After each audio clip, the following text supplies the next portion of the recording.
Happy Thursday and welcome back to the You Good Podcast, the podcast where oversharing is encouraged and the thoughts get real. I am your host, C-Rod, joined as always by my co-host, Nick. A year ago, we sat down and recorded episode 1 with absolutely no idea what this thing would become. We didn't know who we'd meet, what stories we'd hear, or if we'd even make it to episode 52.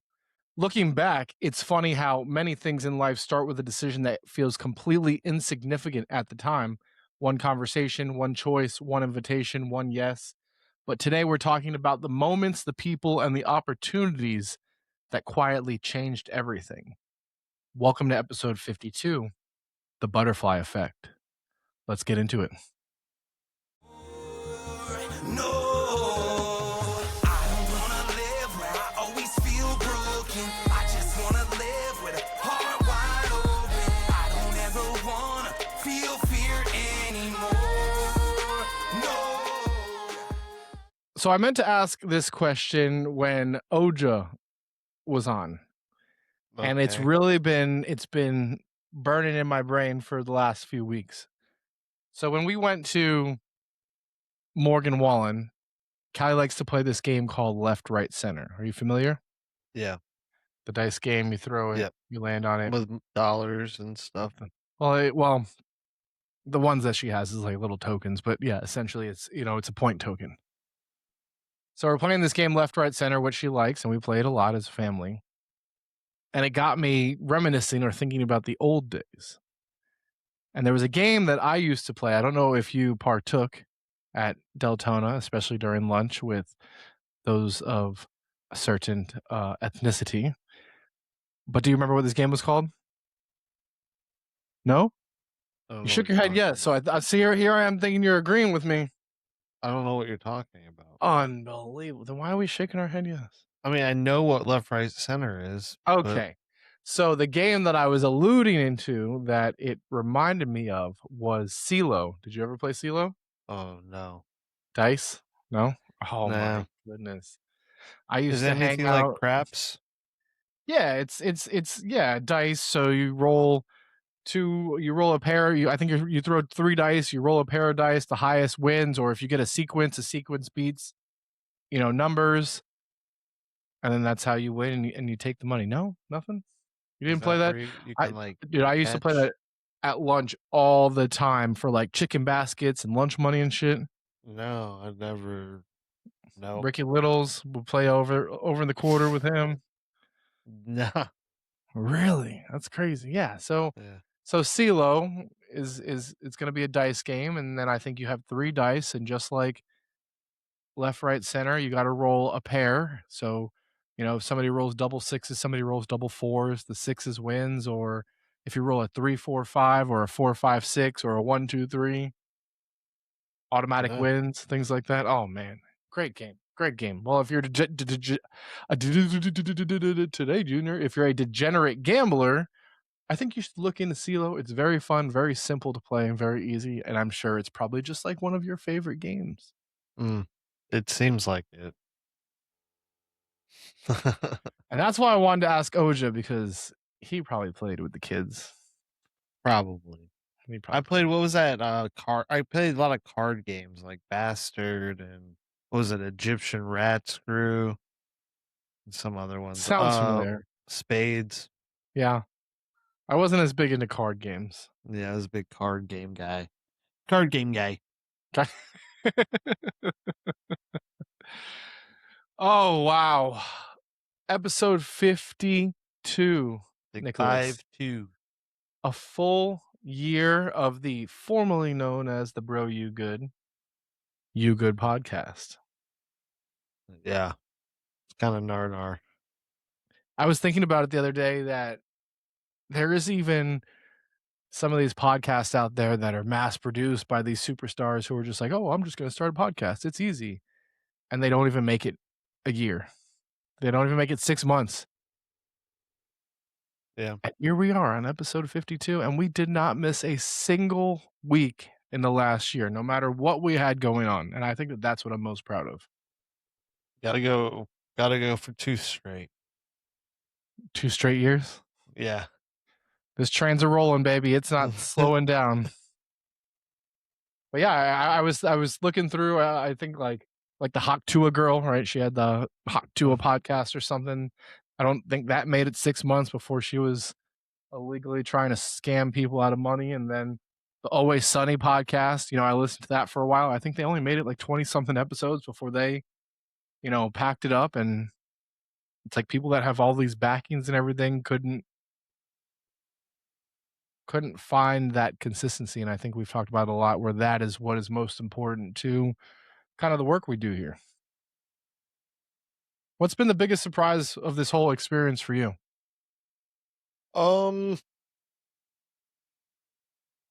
Surprise? I guess how much work was actually involved with it on the back end.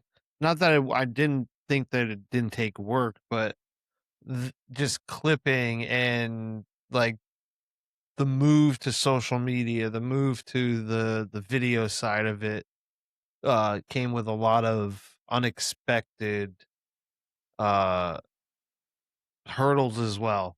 So I Yeah. guess those would probably be the things I didn't expect. I really like how we kind of took one thing to the next where I've seen people go all in and the first thing they start with, they have a studio and they spent all this money and all these recording technologies, and then they only make it 5 or 6 episodes where we started out with no video. We started out as cheap as possible. We started out as inconvenient as possible because we were doing a lot of manual editing very early on, and grew and started bringing guests on. My favorite part has definitely been the guest. It's been unpredictable when we've had them on, and To say the getting to least. reconnect and getting to meet people, your guests for the first time. Uh, but like you said, the whole headache of getting something new and growing something new is having to learn and have those mistakes. Thankfully, we've only had 2 episodes. One episode that didn't really air. There was one, the video went off, but we've kept our mistakes pretty minimal in the last year. Yeah. No, we like when it's just been us, it's been perfect as far as getting the episodes out. Yeah. The only hurdles we've come across were when we have guests on, but then with every one of those hurdles, we came up with a new, I guess, set of rules for our guests. So then now it's been pretty seamless. I call it structure. That's what I call it. Where Rules, structure, what's the difference? some people are like, "You want me to fill this out for your podcast?" And I'm just like, "Yeah, I want to Yep, do it the right way in case you're it ever darn goes right we do. anywhere." You're Because darn tootin'. I think that's always the downfall when you watch these documentaries, and very early on nobody took anything seriously, and then when they finally blow up, it's like, oh well, what didn't you Oh, do right, right. and how can we It fuck you up this way? But I was in, I had to sign some paperwork, end of last week for, work, just like non-disclosures and like intellectual property, and like I had a question, so I went to HR. I'm like, look, like this says all intellectual property while employed here, and I'm like, so does that mean everything I do at home on my own stuff on my own computer? I'm like, what about my podcast? Do you guys think you have a right to that? And the HR goes, you have a podcast? Can I listen to it? I'm like, yeah, I don't care. Like, go right ahead. Like, I mean, it's if anything, it's just gonna give me like a little bit of headaches, but whatever. I think it'll be fine. I I'm think it'll not be worried. fine. But it was just funny, like those I'd never like starting this. I knew putting myself out there, like I'd be, you know, opening myself up to comments or ridicule or whatever, so people can have comments or thoughts about it. But at the same time, like I didn't do it for that. I did it for trying to help people. So Yeah. at the end of the day, like, yeah, if my life gets difficult or whatever because of the things I've said on here, so be it. Like I don't it's not I do it to try to help. So Well, we also don't talk about politics or religion, so we pretty much have cleared out a lot of scrutiny from the things that we say, and most well, of just like everything the else is past truth. stuff too though, like everything that Yeah. I've spoken about, like that I've been through and stuff like that, like even the past, abuse issues, like Mm. substance abuse issues, like all that's gonna do is, "Hey, you gotta go take another drug test." It's like, "Okay. Alright." Like, if that's what you need, but that's what I meant by difficult. I Yeah. mean, I'm not worried about anything else like that, like getting fired or anything. It's just like, "Oh, maybe this guy's got a problem." It's like, "No, this is all past stuff," but I'm just happy we're here. It's fun because I know early on some people were like, "Oh, podcast, that's cool. I don't think it'll go anywhere." Some people are like, "Oh, you're just another guy doing another podcast. You're not different than anybody else." And it's like, "All right, well, might not be different, but I've definitely taken the hobby there that we enjoy here and we've made a successful year out of it, if anything." I know that at the end of the day, you and I know that we've had people that have reached out to us, people that listen actively, and they say that, just listening to these episodes makes them feel better, makes them know that there are people out there going through the same things. And we've said this since the beginning that that's really all we can ask for. And that's what I'm looking for in year two is just more growth and taking the next step and bringing new fun things into the You Good podcast and seeing where it goes. hell yeah. Hell yeah. Well, I don't wanna do another recap episode. We did that for 6 months in because we didn't know we were gonna make it 6 months, and here we are another 6 months later. I just don't think that there's enough people who know who we are or care about what we do to run a recap episode. I think those are always so cheesy. So, for episode 52, I think we keep it going in the normal sense of what we do in the rotational opener. And the rotational opener this week is back to our core of what's something small that made your day better. And I do want to say, opening up last episode, talked a little bit about being overburdened. After that episode, I had a few people reach out. Hey, I just want to make sure that everything's going, how are you? And just like even just like you did, just reaching out a few days afterwards. And it meant a lot. And I think that that's something small that has definitely made my day better. Not that not that people are listening, but people are, proactively checking in, and I think that that's why it's important to keep the conversations going and putting yourself out there is just making it known that, hey, maybe not every day is the best day, but I appreciate everybody and anyone, who has reached out, whether it's been now or at any time, during the podcast in general. So something that's made my day better has definitely been the people in the support group. How about you, Nick? I had a really good day, all in all. Like even like woke up, got to work, everything was fine, nothing could go bad. I mean, I have a machine down, so it's pretty slow right now. Uh so that dude showed up to fix it today. Found out what kind of wrong with it, so maybe we'll find out if it gets fixed tomorrow. So I guess that. There you go.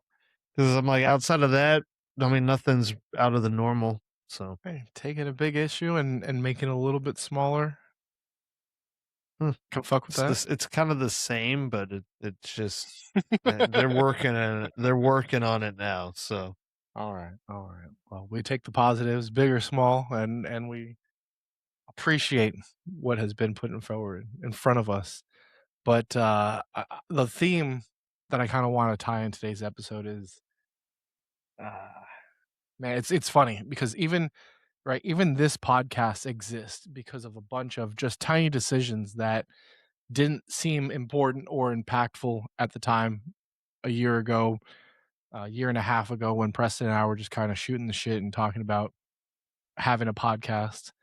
And I think that the older I get, and we've talked about nostalgia a ton and just thinking a little bit more open, the more I realize that most of these major changes, they don't happen because of one giant moment, right? They happen because of one small choice and one small choice, and this impacts that, and it's what we call a butterfly effect. And as you kind of listen to this segment, I think I want you to think about a decision that felt small when you made it, but completely changed the direction of your life.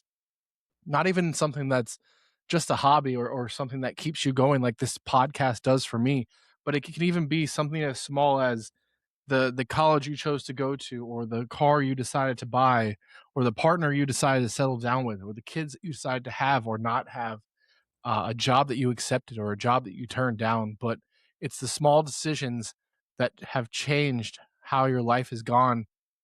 And that's the theme of the episode today, because a year ago, the decisions that I made, that we made, got us here to the You Good podcast. Does that make sense, Nick?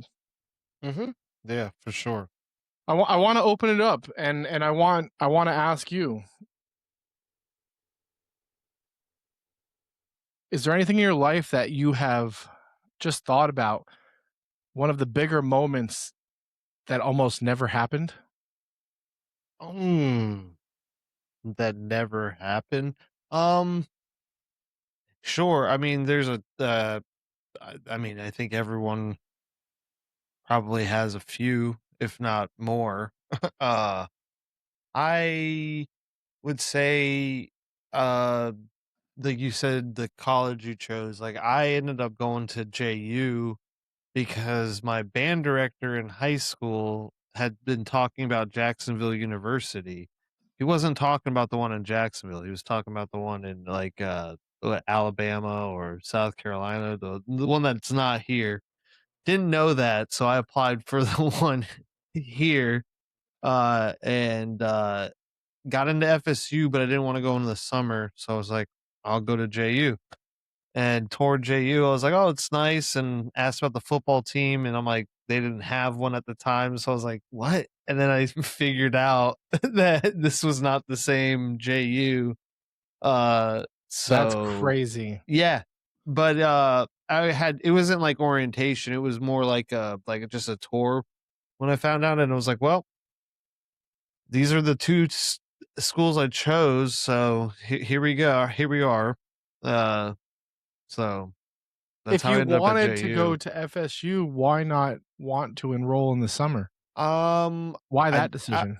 because I had plans, to like, I went up, I took a road trip to Boston and stuff like that over the summer. It was like the first summer as an adult. You know, I don't know, young, dumb. I mean, I'm never not mad that I went to JU, but it was just that small decision changed everything. I mean, Do you as think far things would have been different if you would have been a freshman at FSU? Oh yeah, I wouldn't join a fraternity if I was at a big ass school. I like Would not I have. I don't think so, especially the Why? one I joined. Um, just because there would have been other options to people, parties, things like that. Like at JU, it was like you were either an athlete or you were part of Greek life. If not, you didn't do anything. like, uh, and not saying there weren't like cliques and stuff like the aviation people hung out, but even they were part of fraternities. So, um, but yeah, no, I definitely like UCF's fraternity. Like, I don't, again, probably wouldn't join, especially mine, and other schools. Hmm, Um, but yeah, wouldn't have been in a fraternity, wouldn't a lot of things. that's crazy. I've never kind of put a correlation together where the size of the school matters, and I guess it's because I did it at one of the largest schools in the state. But I couldn't, even if I went to a small school, I think ultimately I probably would have made that decision to rush fraternity just because my notion of it was, hey, this is how you meet other dudes. uh, Intramural sports, you could meet other dudes. Gotta play those sports with those dudes. Yeah, dude. What are you talking? You still play sports with dudes. What are Hell you? yeah, baby. What are you Well, talking it's, about? it's a sore subject. Oh, We didn't get to renew this season because everybody was too old and poor. But oh. Maybe again next season. Sorry, I Have you didn't seen mean the to movie bring up. Butterfly Effect Yeah, like only like once or twice, but with yeah. Ashton Kutcher? Oh, Yeah, yeah, I know the movie. it's a great movie. I mean, yeah, it's fine. No, it's better than fine. It's a goddamn great movie. Okay. Go back and Alright. rewatch it. I don't know the last time you've watched it, but I It's tend to been a watch the while. movie a lot. Apparently, they made like 3 or 4 more of them, which is stupid. But I mean, you the first can't. one, the original one, where he makes different decisions that I got no hands, ma.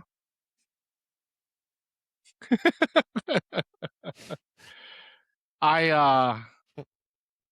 I think about a lot when it's funny, we're not allowed to talk about high school because apparently somebody on YouTube commented that last episode we talked about high school way too much and to take a shot every time we talked about high school.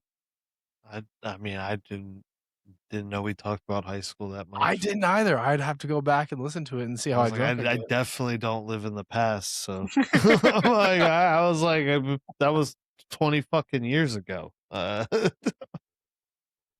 I think a lot sometimes about how I ended up at UCF, and it's really funny just to kind of think about. One, I wanted to go to Miami.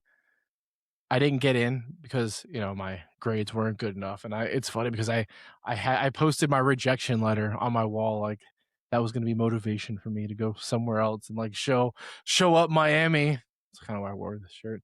They rejected me, I'll show them. That fucking went nowhere. But I also got into FSU, and one of the reasons I didn't go to FSU was, 1, because I was a Miami fan, but 2, I was like, "Do I really wanna go to the same college as my high school girlfriend?" Where you would think, like, the opposite thinking of that would be like, "Oh, yeah, I wanna go to college with my girlfriend," where I was like, "Oh, I don't know if I wanna do that." It's a dick move. Uh, But what could have happened? What could have happened if I went to FSU? What could have happened if I ooh. put more You would into have been my you high would have school actually liked a relationship? real team. That's what one that would have happened. So I kind of wish you did. Yeah. Um, I don't know. Uh, I mean, probably the same. You probably would have rushed a fraternity because you didn't know anybody, and Well, then you. I would've been with Nicole still. Yeah, but still, you can't. You have to have guy friends. So Tommy and Taylor were up there. I was still talking to that's them at the true. time. And there That's were true. that's what I'm There saying. Who were knows? people Maybe I up don't there. run a rush a fraternity. Yeah, see, that was my thing. Yeah. FSU, I know I wouldn't have. I would have been probably part of the band, so definitely wouldn't have needed to join the frat. I was part of the band at JU too, but Hmm. by that point, I was already in the fraternity. I mean, it's just it's wild just to think about some of these tiny decisions. I even think back to, like, my career and some of the jobs that I've quit or moved on from, or some of the coworkers that I've met Dude, same. that have either stayed in my life or opened up other doors, just like genuine people that have, put opportunity in front of me. And sometimes I wonder, like, man, if I didn't go to this job or if I wasn't here, could my life be in a different place? Does that happen? Has that happened with you where Yeah. whether you made a choice professionally that either scared you or you doubted yourself, but it ended up changing your life? Oh, yeah. The profession I'm in now was just by happenstance. It was, I was, we just had Sam. She's probably like 2. Hmm. I was cooking and doing other stuff, trying to get gainfully employed after college. But also while having a child. Uh, and the place I used to work for that I was at for 12 years, they had an ad out probably on Craigslist or something. I don't know. I was applying everywhere and anywhere that I could just start somewhere. And I ended up starting at like nothing, like, Yeah. I think $8 an hour, at the bottom of the barrel, and ended up working my way up to running it, but that, then changing everything. I went to school for biochemistry, I do engineering stuff. So, like, there's no, like, uh, everything changed with that job as far as professionally. Uh, but that was yeah, I chose to take a severe pay cut and to pursue a career that panned out. That's awesome. That's awesome. I wanna take that leap so bad soon.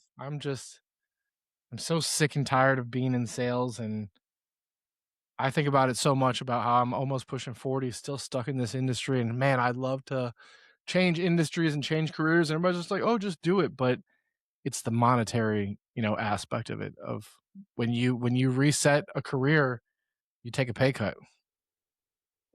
Yeah, that's definitely part of it, but you don't necessarily have to if you do it smart. Like, Yeah, over I time. mean, you don't want to be in sales anymore. That's gonna be tough I know. because I know. when you go from like a trade like mine into sales, then it's a whole different story. But when you're leaving sales, then it's like, how do I give that kind of money up? But maybe just a different type of sales, maybe Yeah. houses or Oh something like god, that. the real estate game? I don't wanna get into the real estate game. I've seen Hey, that, done that. okay. I feel like everybody tries to get into the real estate game. I mean, maybe, but it's definitely lucrative.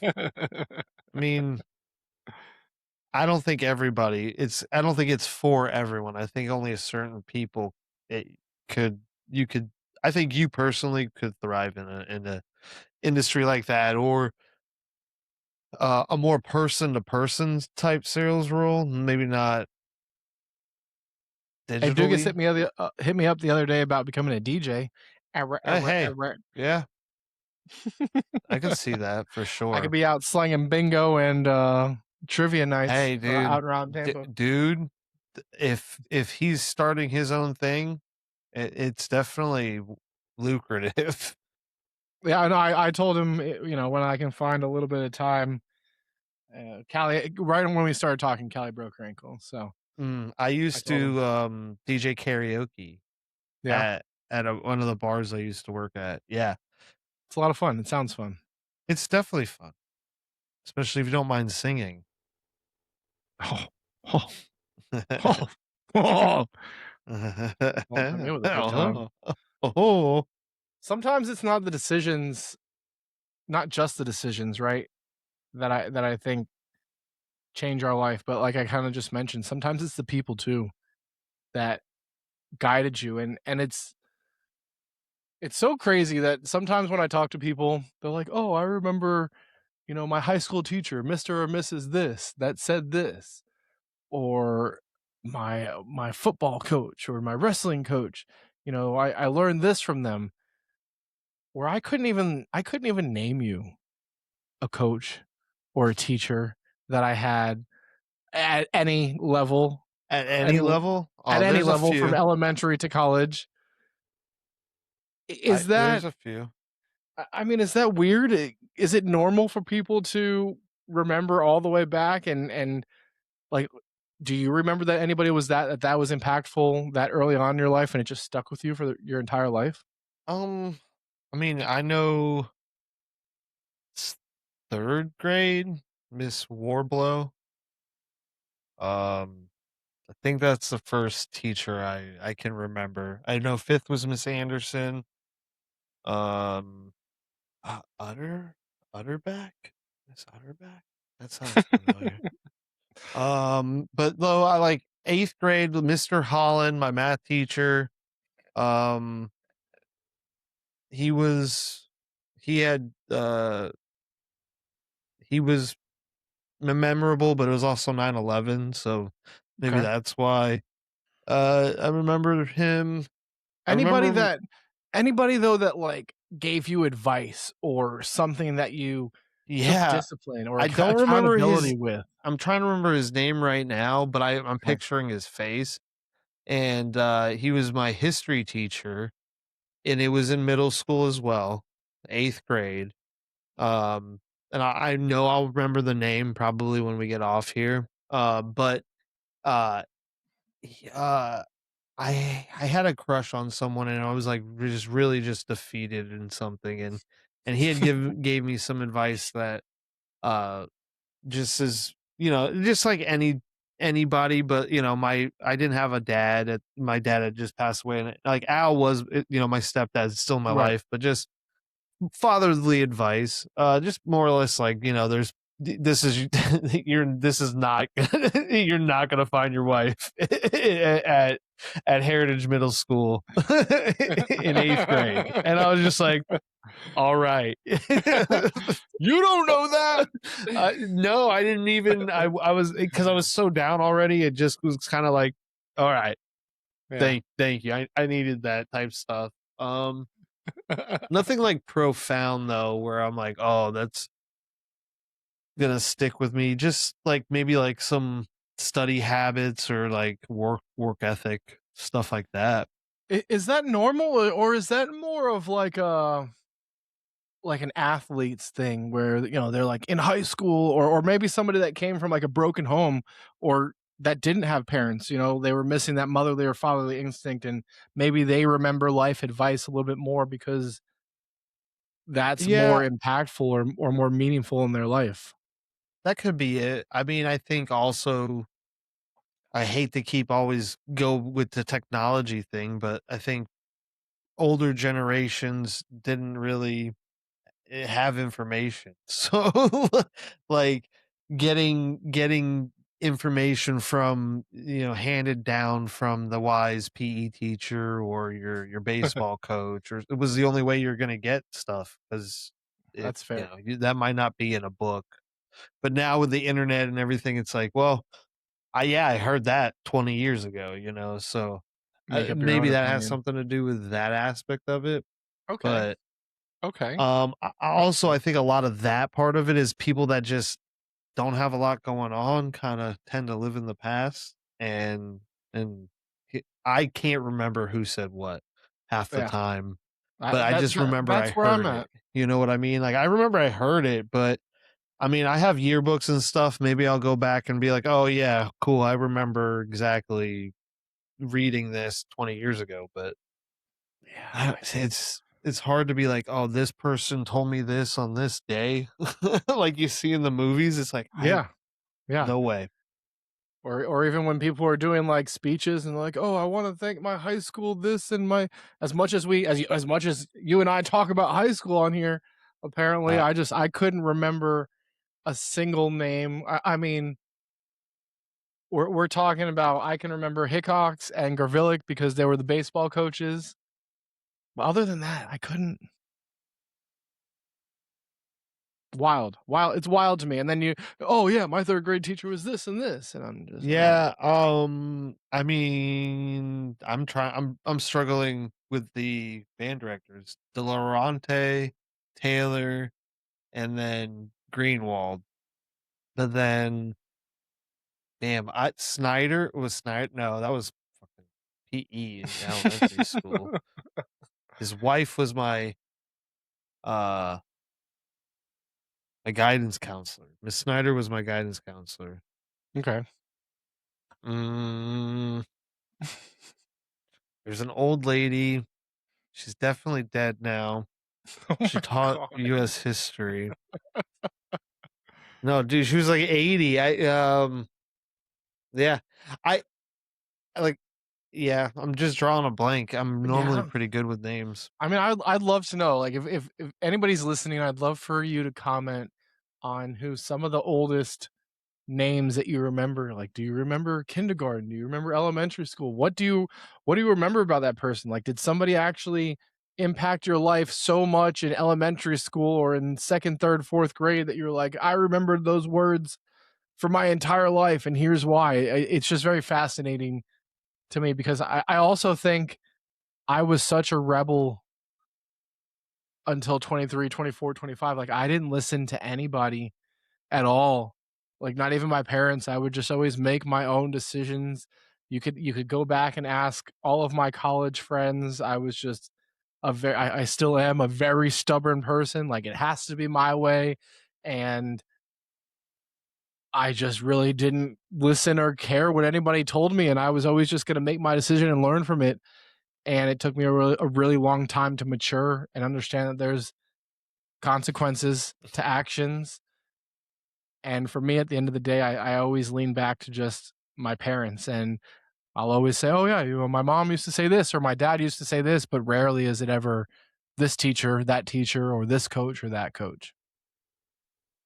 Yeah, no, I coaches, I remember, De La Rosa taught me how to play baseball. So I Mm, like that, but what they said, man, none of it was profound enough to be like, "Oh, I have to." I'm sure there's sayings I say that they have said, but I just can't pinpoint any of them. mm. How about opportunity?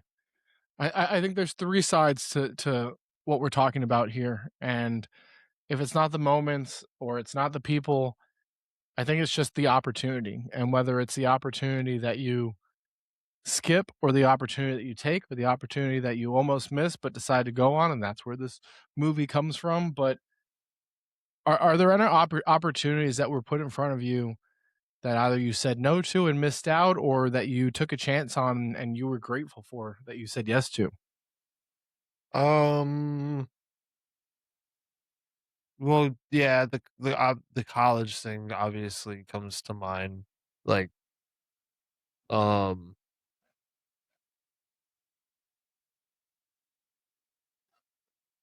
I played taps a lot for like military funerals in high school, Hmm, and was asked to do that in Washington and never did. Don't know what I would have ever come of that, but just never wow. did that. So, Do you know why um, you chose not to do that? mm, because it's depressing. Okay. I know exactly why I stopped doing it. I was tired of people crying every time I played.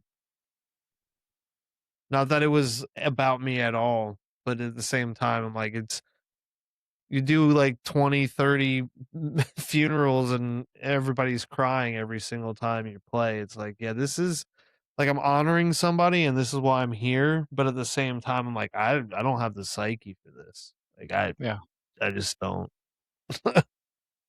that's intriguing. That's very interesting. What about You you? don't Is there you anything? don't think about that. No, or people don't think about that a lot. Just the overall environment of the mental, I guess, emotional stability of just what you're doing. No, yeah, dude, you're around, yeah, it's sadness all the time. Every weekend. Yeah. It's like, yeah, I don't want to do this.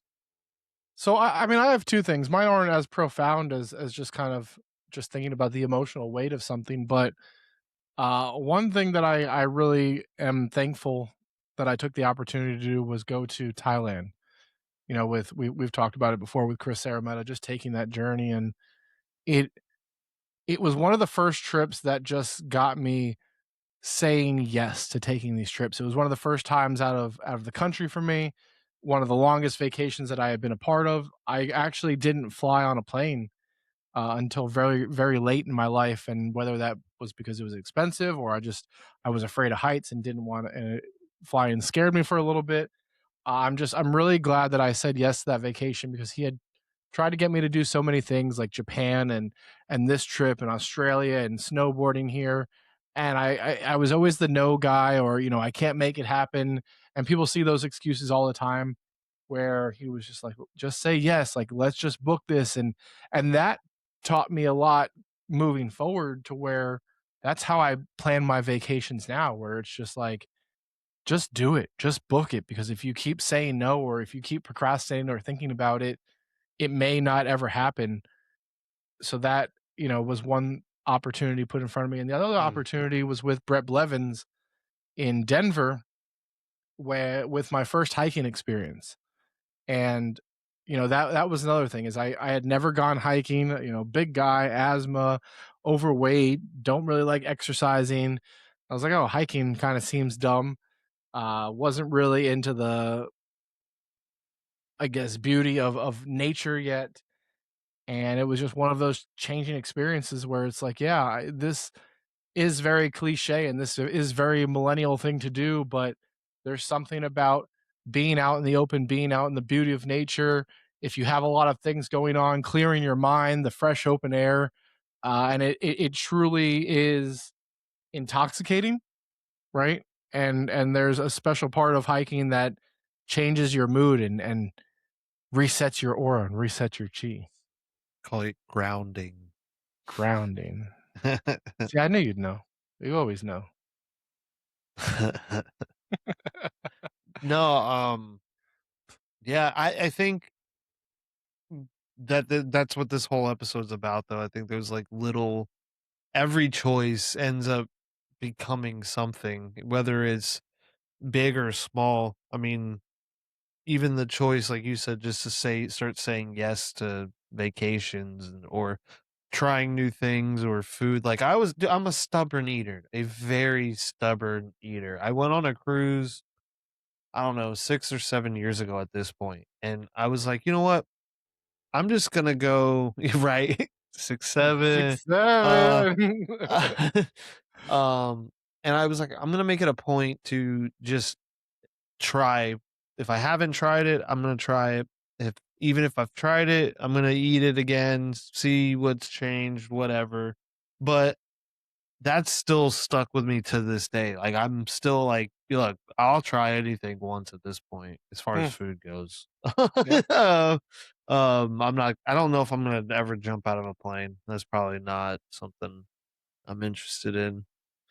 I always Um, said that if I went skydiving or bungee jumping, especially after now with this crazy video dude, with that this girl that they got just they thrown over just the chucked edge, her over a I bridge, dude. I still don't They believe that just that's a true chucked her story. over a bridge with nothing. I'm like, when I saw the video, I'm like, are you serious? Like, At first, I thought it was AI. I was like, this story can't be real.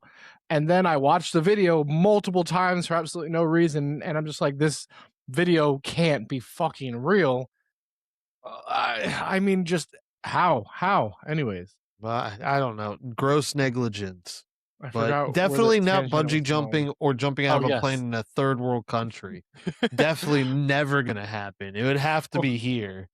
well, before my tangent, I was gonna say if I ever did it, I'd have to be like 80 years old to know that, like, hey, if I die, okay, my life has been lived and fulfilled, and if I die right in this moment, whatever.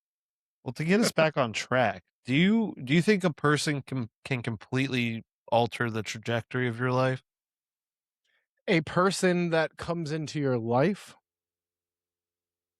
Or was already there? I mean, and that I mean, yeah, yeah, yes, in the sense that influence, yeah. influence, Okay. and I mean one thing that Callie is back into is all of these crime dramas and crime documentaries lately, Nothing wrong with that. and the moral that always comes up is the killer had a new group of friends or the killer was hanging around these people, and I just think that there are good aspects just like I'm referencing bad aspects, but I think that people can come into your life and be very influential if you let them.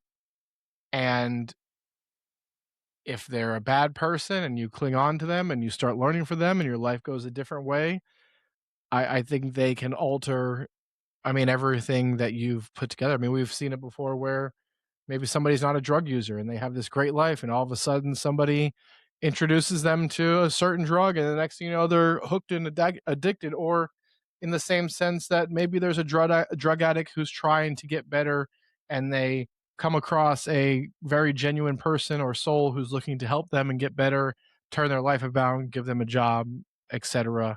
I absolutely think that people can be influential in the sense of altering a timeline or a lifestyle. Was that your question? Yeah. Yeah, no, basically, like, is it the person or like for me, I don't know if it's the right person can influence you in a positive way and just like a negative one. But I think at the end of the day, it's still your choice and your decisions to let that happen. if that makes sense. Yeah, It's not fair to blame this person for, oh, look, like in retrospect, like my ex-girlfriend was the reason I ended up getting my DUI. Like, if I didn't date her, there's no way I'm drinking every day. right. Like, those are direct correlations, but at the same time, it's not her fault. You know what I'm saying? Like, it's mine. The gun And doesn't it's shoot itself. right. It's my decision. Is it Yeah, my decisions to do these things? And I think the right people will influence you in the right way, like you said, and the wrong ones will. And then we don't. Most of us don't have the wherewithal to realize that while we're in it, that these people are not the people we need to be around. But yeah. It's it's the people and it's the opportunity, and I think that that's what life presents us, and that's where the butterfly effect is what choice, what decision are you gonna make? You have a fork in the road. It's like little books that we used to read where make this decision and flip to page 52 or make this decision and flip to page 27, you know what I'm saying? do, Which way is your life going to go? right. Do you think that or why do you think that people have a hard time saying yes? Comfort and familiarity is probably the biggest, or just being scared to take a leap. Like, for instance, getting back into baseball. We joked about it a little bit earlier where that was, still something that I do now.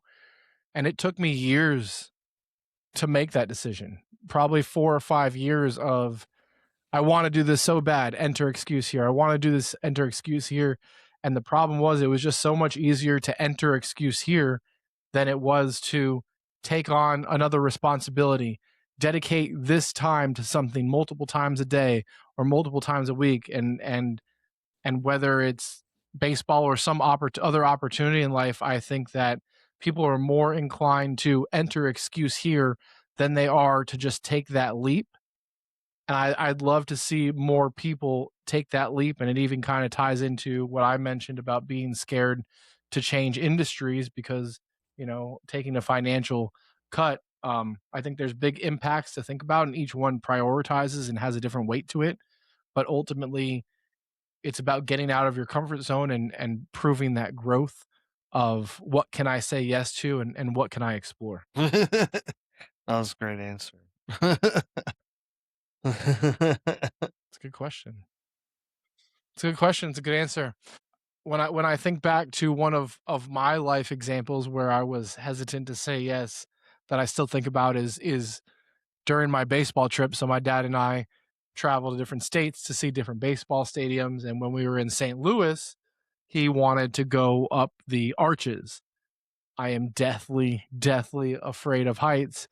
And instead of saying yes and going up there with my poor dad, I said no. I was like, I will stand down here. I'm not going to go up there.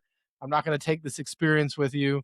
You can go up there and ride it by yourself. And still to this day, I always think back and was like, man, I wish I would have rode the arches with my dad and been able to talk about the experience. Or when I watch a Cardinals game, sometimes they show the video from the arch. I'm like, oh man, me and my dad, did that. Well, now it's I sat at the bottom because I was too afraid of Oh, heights, and my dad did it alone, so which is is there my like an story. observation deck up there or something? So it's a little elevator that takes you up to the top, and then you can hang out up in the top of the arches. There's little slits that like you can look down, and then you just when you're done, you just jump back down, and it brings you right to the bottom. Yeah, I knew there was like elevator system, but I just didn't know like at the like what was at the top. Yeah, Damn. and just too afraid, and can't say that I shared that moment with my father. Uh, damn.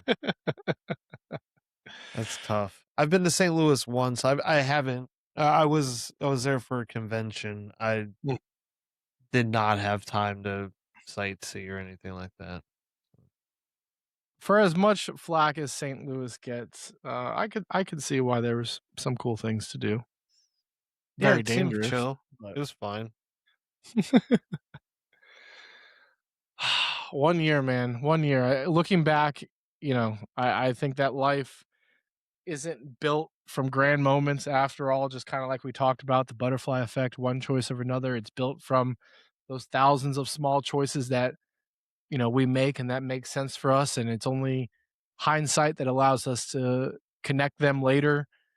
Is there any other things, any other words, any other questions that you wanna kinda talk about as it relates to the butterfly effect or the moments or life choices that we make or people or opportunities that are put in front of us?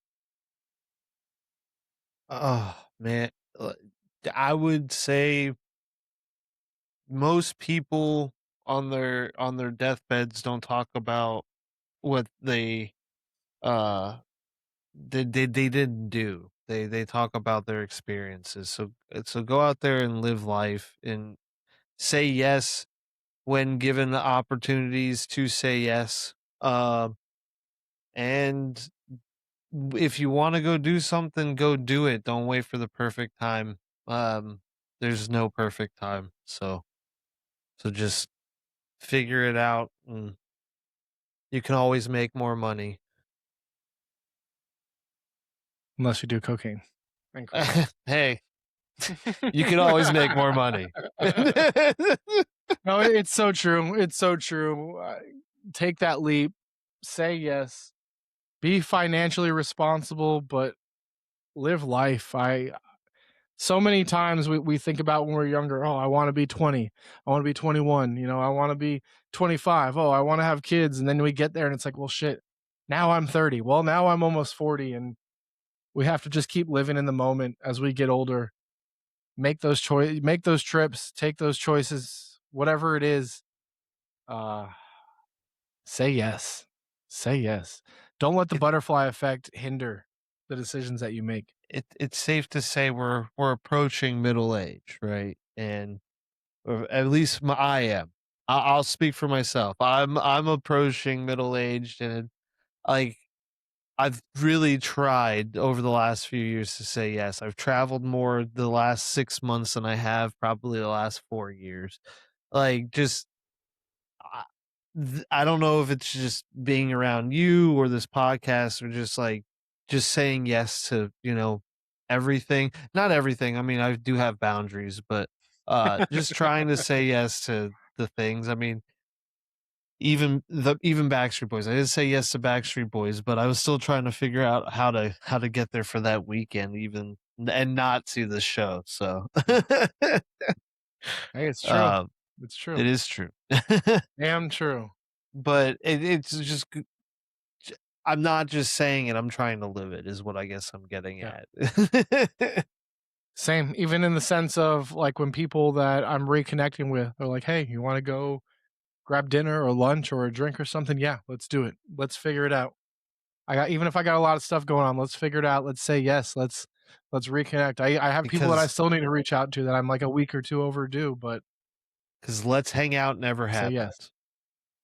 Yeah, Let's hang out never right. happens. It's okay, let's put it in the books then. It's Yeah, the only way that yeah. stuff's gonna happen.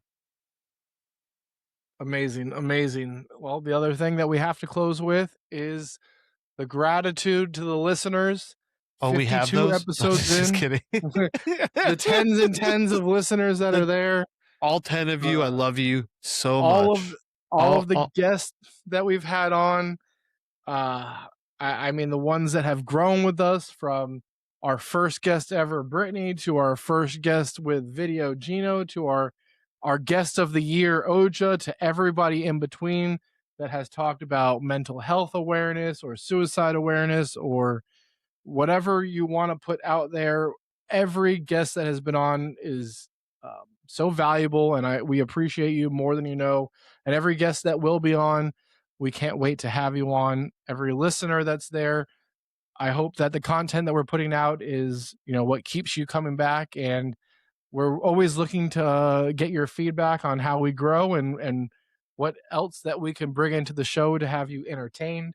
So thank you for sticking with us for 52 episodes for one full year. Yeah, absolutely. I joke, but without the listeners, we wouldn't be here. So, I really appreciate, the listens, the views, the shares, The comments, I wish we would have more comments. So please ask us questions. We would love to. If we ended up getting enough questions, we could even do a Q&A each week or every month or something like that. So we would love to get your feedback, but can't wait for what year two is going to bring. The improvements, the merch, the and everything in between, I guess. All the ideas are there. We just need to get it executed. This 2-man band, baby. Do, do, do, do. Hey, if you want to come work for free, we need a social media manager. Thanks. We'll give you points on the back end. Points on the back end. Points for when this thing blows up, baby. Blows up. It's Well, only a thank you matter of for time. thank you for sharing a full year with us. What do we call our fans? You Goodenites? The You Goodenites. That's pretty cool. I like We that. we look forward. You We look goodens. forward to year two. The you goodens. You good lads. If any You part of good today's nights. episode hit home, please share it with a friend. Tag us at CrodsPod on Instagram. Follow us on TikTok at CrodsPod and help us keep these conversations going. We drop new episodes every Thursday. If you have a story, a topic, or you just need to vent, please email us at crodspod@gmail.com. We want to hear from you. Our safe space is your outlet. And until next time, live fast, eat ass, or just trust the butterfly effect.